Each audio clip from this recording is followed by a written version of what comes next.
Hindi dapat sukuan ng mga manggagawa ng Quezon Medical Center ang mga pumapasok at lumalabas ng nasabing pagamutan.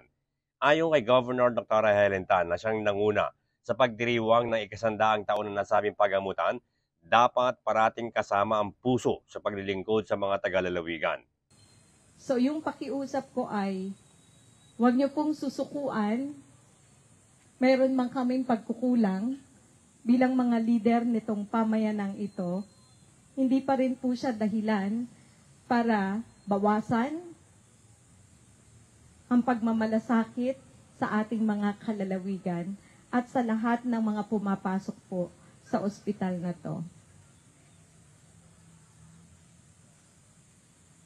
Kailangan po namin ang puso ninyo para po doon sa makabuluhan na pagsiservisyo sa ating mga kalalawigan, karatig kalalawigan. And I'm sure sa mga susunod, kung meron mang 100 years na darating, and we pray na dumating ang ikasandaang taon, kung sino man pong tatayo dito, kung sino man pong sumunod na henerasyon ni Quezon na magsasalita, ma-share nila part ng journey ng hospital na to.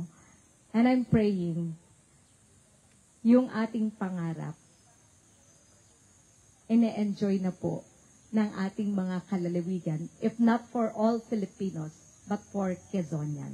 Inihalimbawa pa ng gobernador ay ang kanyang pag-isikap na maipasa ang universal healthcare at naluluhan itong ipinahayag ang ginawa niyang pag-isikap para maipasa ang nasabing batas para sa mga Pilipino.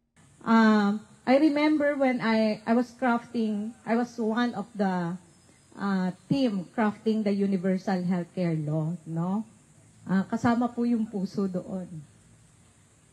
Opo, umiyak po ako. Pag dinidiktahan po ako sa kongreso ng gagawin ko, umiyak po ako. That's how bad politics is. Okay? Pero hanggang sa BICAM, inilaban ko po yan. May mga provision po dyan na masakit sa puso ko.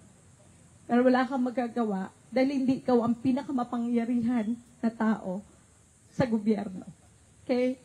Pero isa lang ang pangarap ko sa Pilipino. Katulad ng sinabi ni Doc Jeff, health is a right. Karapatan po natin yon. Dapat hinihingi natin yon sa gobyerno.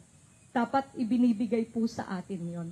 At yun po ang ipinaglalaban ko. Noong naging gobernador po ako, with all my might, sabi ko, maaring hindi ko magawa lahat ng na-envision ko.